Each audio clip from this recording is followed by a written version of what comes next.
बिस्मिल्लाहिर्रहमानिर्रहीम।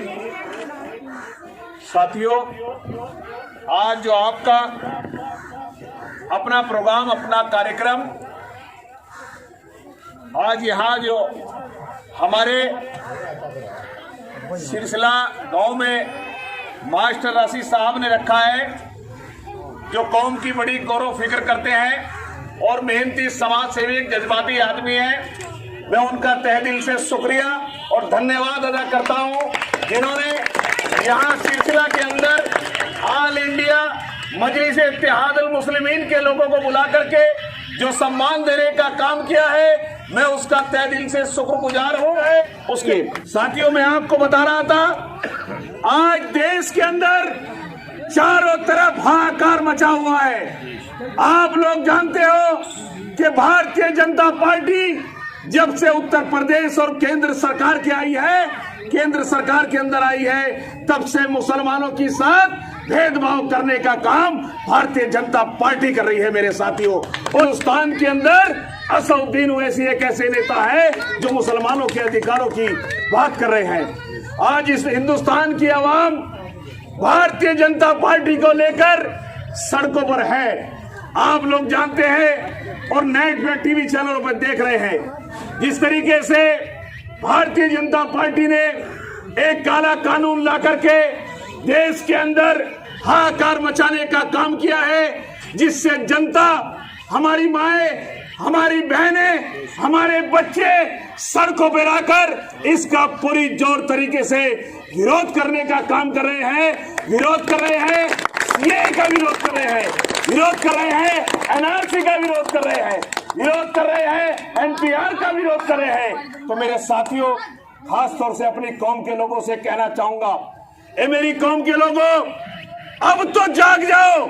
अगर अब भी नहीं जागोगे तो कब जागोगे? जब बाबरी मस्जिद का फैसला आया, जो भी फैसला दिया गया, हमने सुप्रीम कोर्ट का सम्मान करते हुए उसको स्वीकार करने का काम किया। लेकिन अब तो ऐसा वार आपके ऊपर भारतीय जनता पार्टी ने किया है, जो कि मुसलमान को नहीं, आज सब समाज के लोगों को सड़कों पर आकर इस भारतीय जनता पार्टी के ईंट से ईंट बजाने का काम करना चाहिए। क्योंकि ये भारतीय जनता पार्टी हमसे पूछती है कि आप देश के हो या नहीं हो, आप देश से बाहर चले जाओ। अरे मैं कहना चाहता हूं, हम किराएदार नहीं हैं जो इस देश से बाहर चले जाएंगे। इस देश को हमने अपनी मर्जी से चॉइस किया है, अपनी मर्जी से चुना है। जिनको पाकिस्तान जाना था वो पाकिस्तान चले गए हैं। हमने अपनी मर्जी से इस देश को चुना है और इस देश का मुसलमान पक्का सच्चा देशभक्त है। इस देश के लिए जान दे भी सकता है और जान ले भी सकता है। मेरे साथियों, अगर कहीं हमारे देश हिंदुस्तान पे आ जाए तो हमारे देश का मुसलमान बढ़ चढ़ के आगे आकर के इस देश के लिए अपनी जान की कुर्बानियां दे सकता है। जिस तरीके से आजादी से पहले इस देश के अंदर से हिंदुस्तान को आजाद कराने के लिए हमारे लोगों ने अपनी जान की आहुति दे करके इस देश को अंग्रेजों से आजाद कराया था। आज फिर से वक्त आ चुका है, इस देश को हम लोगों को आजाद कराना है। इस देश को उन लोगों से आजाद कराना है जो माँ बेटी की इज्जत न समझता हो, जो बहन बेटी की इज्जत न समझता हो। ऐसे सोच के लोगों से आजाद कराना है जो आरएसएस की सोच रखते हो। और ऐसे आरएसएस की सोच रखने वाले लोग, आप लोगों को पता है, पहले से ही आप लोग जानते हो उनकी मानसिकता क्या है। उनकी मानसिकता है, आप लोगों को पता है, वो चाहते हैं इस देश के अंदर हिंदू राष्ट्र लागू किया जाए। जबकि उन्हें भी पता है कि इस देश के अंदर हिंदू राष्ट्र कभी लागू नहीं हो सकता, क्योंकि यह देश जितना हमारे हिंदू भाइयों का है उससे ज्यादा मुसलमान भाइयों का भी है। दिल्ली के अंदर इंडिया गेट के ऊपर आप लोगों ने देखा होगा कि इस देश को आजाद कराने के लिए जिस तरीके से नाम हमारे मुसलमान भाइयों के लिखे हैं, उसमें परसेंटेज का अंदाजा लगा लीजिए।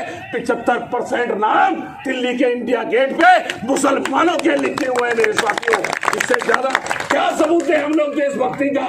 और तो और दिल्ली के अंदर, शाहीबाग के अंदर हमारी माएं बहनें, छोटे छोटे बच्चे अपने घरों से निकलकर इस देश के लिए धरने पर इस देश के सम्मान के लिए, इस देश की संविधान को बचाने के लिए, इस देश के अंदर जो भेदभाव की राजनीति भारतीय जनता पार्टी वे उसके नेता करने का काम कर रहे हैं, उनको सबक सिखाने के लिए धरने पर हमारी और माँ बहनें बैठी है। तो मेरे साथियों, हमको चाहिए कि हम लोग घरों से निकल करके उनका हौसला अफजाई भी नहीं कर सकते। वो किसके लिए बैठी है? वो हमारे लिए बैठी है, हमारे हकों के, हमारे अधिकारों के लिए बैठी है। हम लोग इस देश का माहौल खराब नहीं करने देंगे। आप लोगों ने देखा होगा, हमारी पार्टी के नेता बैरिस्टर असदुद्दीन ओवैसी साहब पूरी तरीके से इसका विरोध कर रहे हैं। जो सीए लागू हुआ, एनआरसी लागू हुआ, एनपीआर लागू हुआ, हमारी पार्टी के नेता इसका पूरा विरोध कर रहे हैं। और धन्यवाद देना चाहता हूं उन हिंदू भाइयों को भी जो हमारे इन कार्यक्रमों के अंदर सीए एनआरसी का खुल के विरोध करते हैं। ऐसे हिंदू भाई भी इस देश के अंदर है जो चाहते हैं कि देश के अंदर हिंदू और मुसलमान मिलके रहे।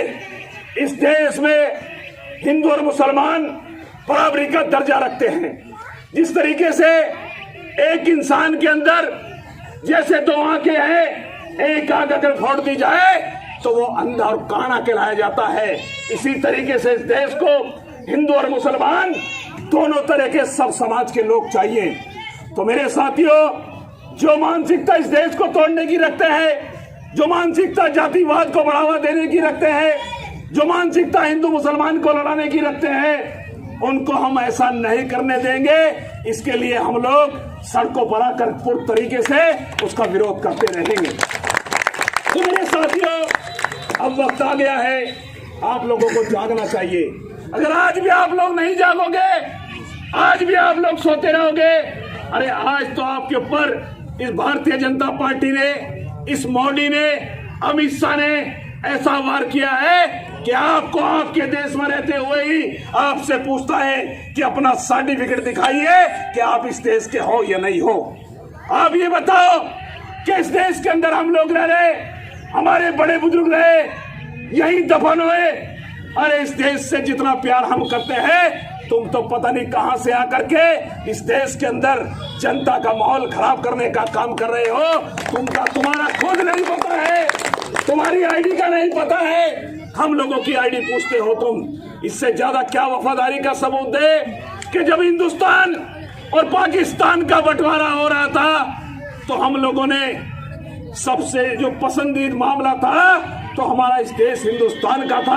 हमने अपनी मर्जी से इस देश को पसंद किया है, इस देश की वतन की मिट्टी को पसंद किया है। इस देश के अंदर जिएंगे और इस देश के अंदर ही दफन हो जाएंगे।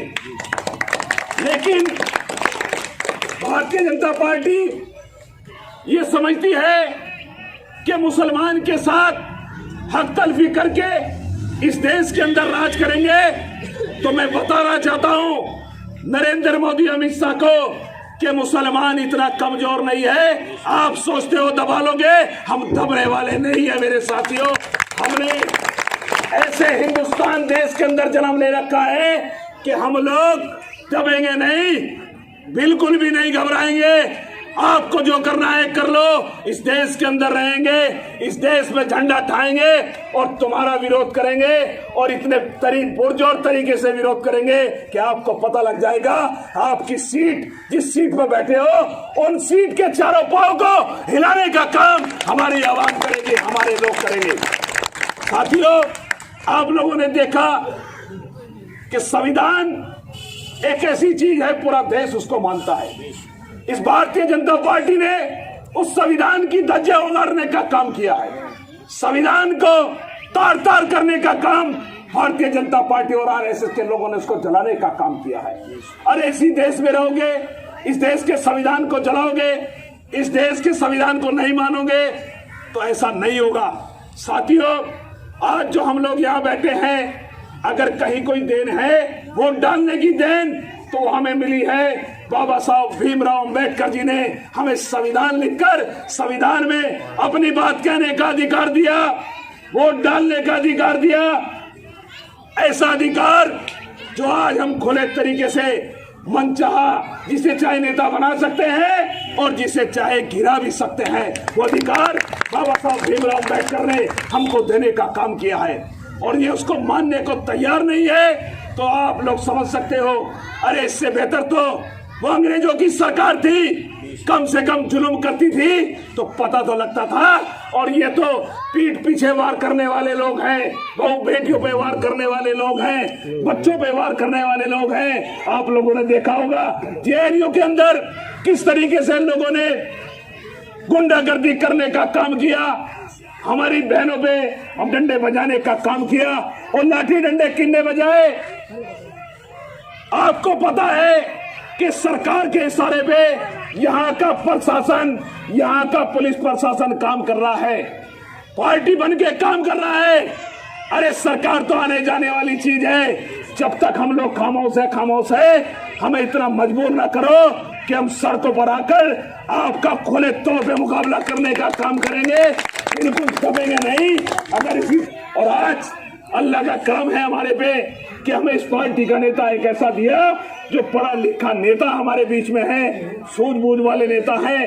बैरिस्टर असदुद्दीन ओवैसी साहब है जो विदेश से पढ़ के बैरिस्टर है, जो हमारे बीच में हमारी रहनुमाई करने के लिए एक ऐसे सुलझे हुए, समझदार, कानून से वाकिफ, संविधान से वाकिफ, हर चीज से वाकिफ है, ऐसे नेता हमें देने का काम किया है। तो साथियों, हमें चाहिए कि मजबूती के साथ हम लोग पार्टी की रस्सी पकड़ ले और अपनी पार्टी को मजबूत करने का काम करें।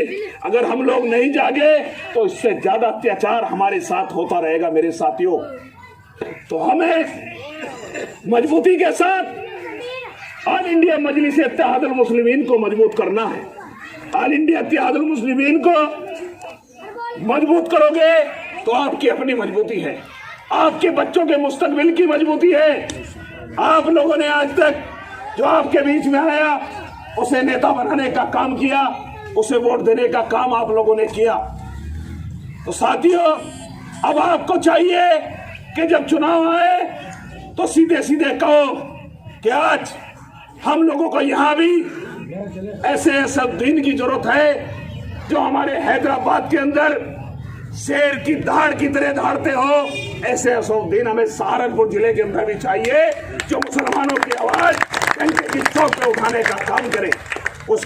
उसके लिए आप लोगों को मजबूती के साथ पार्टी को मजबूत करना होगा, असदुद्दीन ओवैसी के साथ जुड़ना होगा, अपना आप को मजबूत करना होगा। पार्टी मजबूत होगी तो आप लोग मजबूत होंगे। आज यहाँ हमने मास्टर राशिद जी को जिम्मेदारी दी है, ऐसे बहुत लोग हैं जो हमारे साथ तेजी से जुड़ रहे हैं, जो समझते हैं कि असदुद्दीन ओवैसी की विचारधाराएं क्या है। असदुद्दीन ओवैसी की विचारधाराएं कानून के दायरे में काम करना, संविधान को मान के चलना, और अगर कहीं कोई डर भाव का बात हो तो सिर्फ अपने खुदा से डरना, किसी से नहीं डरना मेरे साथ। अगर ये समझते हो नरेंद्र मोदी हमें डरा देंगे, अमित शाह समझते हो डरा के हम यहाँ राज करेंगे, तो ये उनकी भूल है। मुसलमान अगर कहीं किसी से डरता है तो उस नीली छतरी वाले खुदा से डरता है, किसी से नहीं डरता है। हमारी खामोशी को अगर ये समझते हो कि मुसलमान चुपचाप बैठा है, अरे जिस दिन मुसलमान अपनी पे आ गया, सड़कों पे आ गया, इस सरकार को उखाड़ फेंकने में ज्यादा वक्त नहीं रहेगा मेरे साथियों। एक कम उखाड़ के सड़क पे लाके पटक के मारने का काम करेगा, इतनी ताकत मुसलमान रखता है। तो मेरे साथियों, हम तो आप लोगों से यही कहने आए हैं, आज मास्टर राशिद जी को आपके बीच में दे दिया, इनके साथ लगो, इस पार्टी को गांव टू गांव मजबूत करने का काम करो। हम लोग भी लग रहे, और आपसे एक चीज और बता देना चाहते हैं, हम भी आप लोगों के बीच के ही हैं। अगर कहीं कोई किसी भाई के साथ, हमारे कौम के लोगों के साथ ये लोग अत्याचार करेंगे, ये पुलिस प्रशासन अत्याचार करेगा, तो उनकी भूल है, हम चैन से बैठ जाएंगे? बिल्कुल नहीं बैठेंगे। ऑल इंडिया मजलिस इत्तेहादुल मुस्लिमीन के बैनर तले सड़कों पर आकर उसका विरोध करेंगे। क्योंकि पुलिस ने एक ऐसा सिस्टम बना लिया, आते हैं उठा के जेल भेज के, उल्टे सीधे मुकदमे लगा के जेल भेजने का काम कर रहे हैं। सिर्फ उन्हें पता लगना चाहिए कि ये बच्चा मुसलमान का है। इस तरीके की भावनाएं पुलिस प्रशासन के नौजवानों के अंदर भी इस सरकार ने डाल दी। उसके लिए हम लोगों को मुत्तैद होना पड़ेगा। जब तक हम लोग मुत्तैद नहीं होंगे हमारी साथ जुल्म और ज्यादतियां होती रहेंगी। अरे कब तक हम लोग जुल्म और ज्यादती सहते रहेंगे? आज वक्त है, हम लोगों को जागना है, हम लोगों को इकट्ठा होना है, हम लोगों को इस सरकार को बताना है कि हम लोग कमजोर नहीं हैं। अरे मैं कहता हूं कि हमारे लोगों, जहां भी बैठो अपनी कौम को मजबूत करने की बात करो, अपनी कौम को संगठित करने की बात करो। आप लोगों ने देखा होगा आरएसएस के लोगों ने पूरी तरीके से मिशन चला रखा है। इकट्ठे होकर के छोटे छोटे बच्चे भी हथियार लिए घूमते हैं। इतना उल्टा हिसाब आरएसएस ने इस देश के अंदर खराब कर रखा है।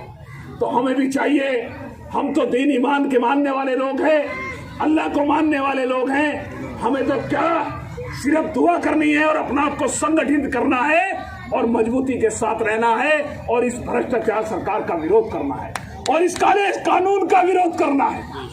जब तक हम लोग इस काले कानून का विरोध नहीं करेंगे, ये काला कानून अमित शाह और नरेंद्र मोदी वापिस नहीं लेगा, तब तक हमारे इस तरीके के मिट गए प्रोग्राम, धरने, जुलूस जारी रहेंगे। मेरे साथियों, आपने देखा होगा सहारनपुर के अंदर 144 इन लोगों ने लगा रखी थी, लेकिन आपके भाइयों ने सड़कों पर आकर पूरी तरीके से विरोध किया।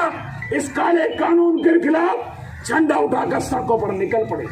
मेरे साथियों, 26 जनवरी के बाद हम लोग भी एक प्रोग्राम की तैयारी कर रहे हैं। अगर ये काला कानून वापस नहीं लिया गया, 26 जनवरी के बाद आप लोग इकट्ठे होकर के धरना प्रदर्शन आंदोलन, जिस तरीके से साइन बाग के अंदर दिल्ली में हमारी बहनों ने दे रखा है, इसी तरीके से हमें इकट्ठा होकर के इस सरकार को सबक सिखाने का काम करना पड़ेगा। अरे क्या उन बहनों से भी गए हुए हैं? क्या उन छोटे छोटे बच्चों से भी गए हुए हैं? हम लोग तो घरों में बैठे हैं, हमारे हक और अधिकारों की लड़ाई दिल्ली के अंदर हमारी बहनें लड़ने का काम कर रही हैं। अरे हमें जागना चाहिए। कब को जागेंगे हम? जब जागेंगे जब हमारी बहनों को घसीट घसीट के घरों से प्रशासन पुलिस के लोग ले जाएंगे। जब जागेंगे आरएसएस के लोग हमारी साथ बदतमीजी करेंगे, हमारे बुजुर्गों की दाढ़ी फाड़ने का काम करेंगे, बिल्कुल बर्दाश्त नहीं करेंगे। ऐसा हो रहा है मेरे साथियों, हमें देखने को मिल रहा है। हमें समझना चाहिए, हमें होश में आना चाहिए और इसके लिए तैयारी करनी चाहिए, संगठित होना चाहिए हम लोगों को। तो मेरे साथियों, अगर ये भारतीय जनता पार्टी अपना रवैया नहीं बदलेगी तो मजबूरन मुसलमान सड़कों पर आकर इसका विरोध करने का काम करेगा। आज यहाँ हम लोग इकट्ठे होकर के इसका पूर्ण तरीके से सीए, एनआरसी, एनपीआर का सारे भाई इकट्ठे होकर के इसका विरोध करेंगे, इसको कंडेम करने का बात करेंगे। आप सब लोग तैयार रहे, इसका विरोध करते हैं हम लोग। हमारा शेर असदुद्दीन ओवैसी लड़ रहा है, अभी हमें सबको चाहिए कि उसके साथ मिलकर उसकी ताकत बढ़ाने की बात करनी है। जो राष्ट्रीय अध्यक्ष हमारा बात की बातें देखा जाएगा क्या होगा। फिलहाल हमें एक ताकत बनानी है, एक ताकत दिखानी है। तो हमें सबको मेरे साथियों मिलकर आवाज में आवाज मिलाकर इसे बहुत मजबूती के साथ पार्टी को मजबूत करना है। और इंशाअल्लाह आपका एक छोटा सा भाई, एक गरीब परिवार का बच्चा जरूर हूं, लेकिन जहां मेरी कौम का पसीना गिरेगा मैं खून बहाने के लिए तैयार हूं। कभी आजमा के देख लेना मेरे साथियों, कभी भी आजमा के देख लेना। इसलिए आपसे कहना चाहता हूं कि आप लोग भी इकट्ठे हो जाओ और मजलिस के साथ जुड़ जाओ। जब तक आप लोग ये नहीं दूसरे लोगों को बताओगे कि हम मजलिस के साथ जुड़ के मजबूत हो गए हैं, तब तक वो नहीं समझेंगे आपकी ताकत। आपको अपनी ताकत का एहसास कराना पड़ेगा, आपको मजबूती दिखानी पड़ेगी, इस भ्रष्टाचार सरकार को सबक सिखाना पड़ेगा, इकट्ठे होकर सड़कों पे आना पड़ेगा मेरे साथियों। और सब साथियों से मैं यही कहूंगा, यहाँ युवा भी है, नौजवान भी है, बुजुर्ग भी है, अरे इस पार्टी को फैला दो सारे में। जिला सहारनपुर के अंदर बता दो कि असदुद्दीन ओवैसी सहारनपुर जिले के अंदर भी बहुत मजबूती के साथ